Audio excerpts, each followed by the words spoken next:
everybody for being here today and enjoying our wonderful experience here at our Women on the Grow Exhale House. It's been a beautiful day. We really need to be here a lot longer, really. Yeah. But I wanted to stop and share with you, one of our sister friends that's a part of our tribe is really going to talk today about the theme that we had today. And that was discussing, the tricky relationships we have with mothers and daughters. It could be very tense, it could be joyful, it could be a wonderful experience, and certainly a lot of growth. Learning how to communicate, learning how to heal. But what I love about my tribe is that we're willing to be transparent and vulnerable and share our stories because we learn from each one of them. Yes. There is no perfect relationship with mothers and daughters. And so, Lena, thank you so much for sharing today. Just give us in a nutshell, what age did you have your children?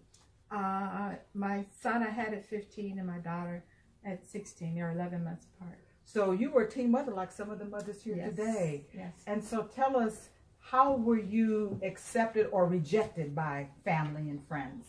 Well, I lost my mother at 15. I was 7 months pregnant when my mother died at the age of 45 of breast cancer. And so... so she wasn't there to nurture you and walk you through the whole process? No. And it was a trying time because I had to rely on my older sister, who's almost 4 years older than me, held my hand and kind of became the mother of the rest of us. She was the oldest girl of 6 of us and the third child. I see. So I have a son and I have a daughter. And so I understand that you were in Florida, then you came to California. Yes. And just totally disconnected from family and friends and had to just figure this thing out called motherhood on your own. Exactly. I came to California when I was 17 with 2 little ones. Neither one of them was potty trained. Wow. And so I, landed in Pomona, where I live now. And I was married and basically was just kind of dumped with no family. We lived with my ex-husband's first cousin for a few months until we got our own place. So it's kind of doing everything on my own as a young teenager myself, and not really knowing what I was doing. I had younger sister and brother, but not really knowing much of anything. Well, thank you for sharing with some of the other women here today, giving them some wisdom and some encouragement, because it is a rocky road. Yeah. And so we just want to kind of fast forward, because I know that you went on to get your college degree. You had a wonderful career. And then there was some estrangement, I understand, with your children. Yeah, I think the divorce brought about the estrangement. The judge gave physical custody of my son to my ex-husband. My son was about 11 at the time. And he gave me physical custody of my daughter, basically 50-50. Okay. My ex was very bitter because he... I just grew up in that marriage. He was off doing his own thing while I had kids in school, and while they were in school, I was in school, so I didn't have to pay babysitters. I got a job. He wouldn't help out. I had to give up that job. So basically, I went through college, and while I went through college, I worked on the days that I didn't go to college. And my schedule was such that I could go to school and be home by the time they were home. So was there any type of bitterness or sense of abandonment that your children felt? I think so. They were so close. They looked like twins. She kind of caught up with him, and they were tight. I think the divorce was harder on them than it was on us, and to have them physically separated was very difficult. And on top of that, my ex was very bitter, and passed that on to my son. I see. Kind of poisoned his mind. Definitely. Yeah. I remember my son was 11 when we divorced. The next time my son ever slept in my house, he was 27 years old. Wow. And so we have gone through years of trying to, get back together. And the whole idea, I think, for my ex-husband was that he wanted to be their friend, and he wanted to be the better parent, and he wanted to, just kind of take he wanted to be the hero. He wanted to be the hero, and the only way he could hurt me, because I didn't want him, was through the children. And so much so that my daughter went to live with him at 15. And that happened over a summer when she was supposed to be going to spend the summer with him. And while I'm at work, she was taking her clothes out of the house. And when it was time for her to go back to school, I called, and she said, "Oh, I'm living with Daddy." So they kind of conspired to do that. And I was really hurt. and thought I was really a bad mother because neither one of my kids wanted to live with me. Let's stop right there, because that is such a vulnerable confession. Yeah. And when other women can hear us say, I thought I was a bad mother, in fact I was a bad mother, or they thought I was a bad mother, how do we heal from that? How do we move forward with the self-loathing that I failed, that the children that I birthed don't see me as their mother? You know, I think so many things were going on in my life at the time. I was with my current husband. We basically courted for like 4 years before we got married, and I had this issue with my father, who was still alive, and I was just going through all of these things, you know. And you think your life is okay. On the outside, I was looking pretty good. Yeah. I was, you know, moving up in my career. I became the first Black and the first female to be promoted on the police department in Rialto, and you know, I made the papers, and the governor was sending me letters, and it was a big deal. And on the outside, I was looking like I had it all together, shining like a brand new I penny. was like, you know, nobody would know that on the inside I was just dying because you know, I had this issue with my father, who sexually, emotionally, and physically abused me, and it was impacting my relationships. And I don't think I realized how much it was. Then if I introduced myself and people said, do you have any children? I would always say yes, but they don't live with me. And I started explaining things. Justifying. And then my husband said, why do you do that? You know, why do you tell people that? That's not their business. You know, this thing is really bothering you. So why are you doing this? And I really didn't understand what was going on, you know. So I still had a relationship with my daughter, but she wasn't living in my house, you know, so it was still kind of not there. I was there as mother. If I didn't hear from her, you know, I'd call and she called me. So Mother's Day must have been tough. Mother's Day was doubly tough because my mother died on Mother's Day, May 10th, 1965. So for years, Mother's Day was just, oh my goodness. So I didn't want to get out of bed. So it's just recently that I've been able to. When did you start to have a breakthrough that you began to seek support, you became more transparent, you began to realize how important it was for you to move forward or to reach out? It had to be church. And God had to be. It was nothing else. And I was really getting some good word in church, and we were talking about forgiveness and all of these things. And I went back home to Florida, and I was dealing with some issues there. And my father did something. He was still alive. He did something, and it just triggered. It just triggered me. We talk a lot about triggers. It triggered me. Yeah. And I had always been afraid of him. When I took my husband back home to meet my father, my husband said to me, I don't know who you are when you're in his presence. You're like a scared little girl. Who are you? Oh my goodness. And so I, you know, whenever I spoke to him or talked to him, I was still afraid. I remember whenever he would come home, he worked construction. He drove these big construction trucks home, and I could hear him coming down the street. I would go in the room and get in a corner and just try to be small because I didn't want any attention on me, because he if he looked at me and asked me a question and I answered him, he'd hit me because he said I was talking back. But he found every occasion he found to beat me. He would still be in jail now. You think he was afraid of being exposed? No, I don't think that was even an issue. He was just mean. He was just mean. Mother's was mean. I have a grandmother who didn't like any of us. So it's like he was mean. He got that DNA from her. And so I had to look back at his childhood, but I'll get back on track here. So when he did what he did, he talked really bad about my mother. And said something to a grandson that my mother never even knew, and he never knew her because he was born after my mom died. And it was really negative and ugly. And I was so angry, I came back home early. And a couple of weeks later, I just woke up. It had to be the Holy Spirit.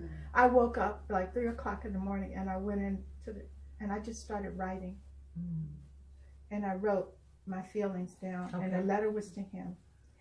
And it took me about 3 weeks to mail that letter after after I tried to get all of my anger out of the letter so we could get to it, because I know if I tried to talk to him one-on-one, it wouldn't work. He had to be able to see the writing on it. Did he read it? Let me tell you what I did. I called my oldest sister and I said, my oldest sister, I said, I'm writing Daddy this letter and I'm going to send you a copy of it. And I called my baby sister who lived in the house with my father and I said, I'm going to send you a copy of the letter because he's going to lie about what's in the letter. I know it. He's going to lie. So I wrote the letter and I mailed it.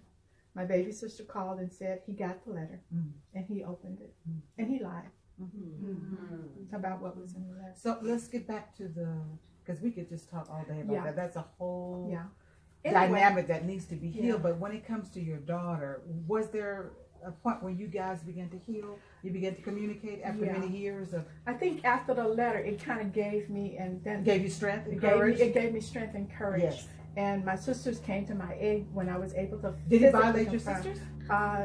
My older sister, yes. When we started talking about it, yes, he did. Okay. My baby sister claims she doesn't remember, but she's been committed twice to a mental hospital and some other things. So we all think yes, and a son we think belongs to my father. So it's talk about dysfunction. So anyway, the letter gave me the opening, and it opened the door for us to try to resolve things to the point where I actually forgave him before he died. So and Holy Spirit was working with me then. So fast forward years later, my daughter is now married. She got grown children, and her youngest daughter is in Florida going to school, going to college. So while she's there, I'm sending her all of the information on my people and my sisters and my brother, and I'm saying contact your aunt and do this and do that and all of that. She never did. So my feelings were hurt. So I told my daughter, you know, why isn't Dominique contacting my family? So she says, I don't know, she's just shy. So then my daughter goes down there to visit her because she's lonesome and she's homesick and they're best friends. So she goes down to visit my daughter, or my granddaughter, and she doesn't go visit my folks. But they go visit my ex-husband's baby mama. And I'm like, oh, okay. So my sister, that just set me off. Yes. And then my sister called, my older sister called and said, what's the matter? You know, why aren't they visiting? What's the matter? Did we do something to them and all of that? So I just got really upset. And here I go writing another letter. I love writing letters. They get resolution. So I write this letter to my daughter, and I'm like, it's 3 o'clock in the morning, and I'm just in there typing, and I'm just, now we got computers, and I can send her an email, right? Because before I was sending everything to the mail. So now I'm sending, and I said, okay, it took me a day before I hit the send button on that one. So I sent it to her, and then I mailed her a copy. About a week later, I get a mailed response back from her. And it just opened up the door because everything that I thought, everything that I believed was false. She counted everything I said. She said, Mom, that's not true. I love you. You're my hero. You know, and all of the things that I had said. And I mean, I was a little cryptic, you know, here and there because I wanted to dig because I was hurt. Sure. And she just said, no, that's not true. That's not true. And I talked about her not wanting to live with me. And she said, I was waiting for you to come get me. And you never did. But she left on under cover of darkness with her father, and they conspired. So I thought that's what she wanted. Yes. But she wanted me to come get her and rescue her. She wanted to fight for you don't know what's in your daughter's heads. Yes. You got to talk. Where's Diana? You got to talk to Mama. You and Wendy need to talk. Write her if you can't get it out. Because I found that that's my voice. And you know what I titled my letter to my daughter? Finding my voice. Yes. And I wrote. And I wrote, and I wrote, and I got it all out because I couldn't. That's why you're so healthy today. Yes. I have written 4 letters in my life. To my father, to my best friend who hurt my feelings, to my daughter, and finally to my ex-husband, and forgave him. What you say? Yes. Is that powerful, lady? I'm telling you. Is that powerful? Write it for your own good, if nothing else. Even if you don't mail it, write it. And even if you don't get the outcome that you want. Yes. So now how are you and your daughter? Awesome. My daughter and I and my son, meet at least once a month for dinner. I found out that they know nothing about my side of the family. My daughter didn't even know my mother's name. So now we're talking, we are meeting. I told her the other day I wanted something, and the next day, about a week later, here it comes at my door. I was going to order it, but in fact I did order it, and she ordered it for me and sent it to me, and I'm like, wow. So now the relationship is so much better because we're talking, and we're talking on a regular basis, and we're not hiding it, and I'm being vulnerable, I'm being open. And I'm breaking down those boundaries. Yes. My word was boundaries. Yes. Because I set up myself as this strong person. That didn't need anybody. I didn't need anybody. Yes, yes. And they always thought, my children always thought I didn't need them. My ex-husband played the victim role. He played it so well that they would go visit him and they take care of him. And I was the strong one. Yes. I was superwoman. Yes. And they just thought I was just okay. I was just the bomb. Wow. And I'm dying inside. Yes. Because I think my children don't love me. This is so rich because we're talking about,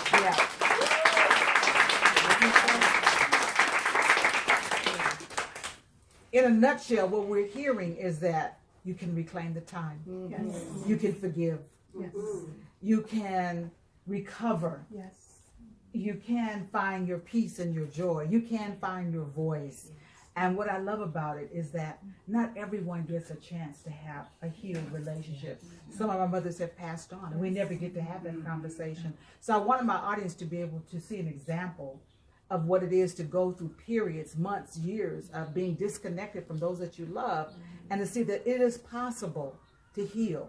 It takes courage. It took courage what you did, but you also were sick and tired of being sick and tired. And by you being in law enforcement, of course you had to have this facade of being strong in your career. But inside, as you said, you were falling apart. So I hope this blesses someone today. And I thank you so much, Lena, for sharing your story. It has so many layers, so many dimensions. And I wish we had more time, but I'm sure somebody today is blessed by your testimony. And I thank you so much. How many of you were blessed by that?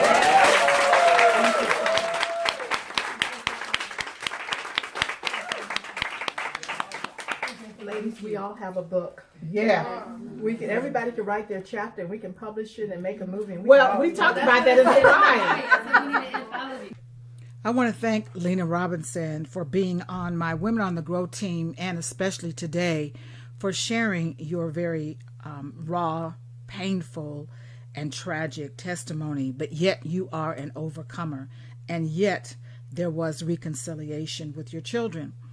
So for those of you that watched this entire short, very short testimony and interview, you heard about child abuse, family dysfunction, teenage pregnancy, even incest. Makes you just want to shrug your shoulders and say, why, God, why? We heard about forgiveness and the power of prayer, separation from parent and child, and reconciliation. We learned about what happens when there's miscommunication and lies and manipulation, and when people poison your thinking to twist it so that they are the hero. Yet we learned about resiliency from Lena. We learned about the power of prayer. We gained courage with her transparency and her vulnerability to share deep secrets and pain. We learned that as women, we often wear a mask. We have external success as she did, but we have an internal mess. I'm going to say it again. Some of us have external success, but an internal mess. And this is why Women on the Grow exists, to help us to break those generational, dysfunctional strongholds of secrets and pain and dysfunction and childhood abuse, so that we can be like Lena and have a brave conversation, so that we can have victory and not live our lives as a victim, so that we can not only survive, but thrive. I thank you so much, Miss Lena Robinson, for sharing your testimony, and I'm sure someone that watched it was blessed and inspired. Unfortunately, there's so many more stories like this, but today we focused on her particular story. And I can tell you, as a life coach and as a minister, And as a woman, a wife, a mother and grandmother, and life coach, I hear so many stories that just cause you to shudder. But yet there is victory. But yet there is God. But yet there are still people that don't survive, that are medicated for the rest of their lives, that are angry for the rest of their lives, that walk around like a victim for the rest of their lives, never fulfill their purpose or their destiny for the rest of their lives. But yet there are people like Lena who turn their pain into purpose. This is Jewel Diamond Taylor, the founder of Women on the Grow, and I hope you'll stay tuned to more upcoming interviews that I love to facilitate and host. Be sure to check out my YouTube channel. There are more interviews there for you to watch and to learn and to be inspired. God bless you, and stay in the light.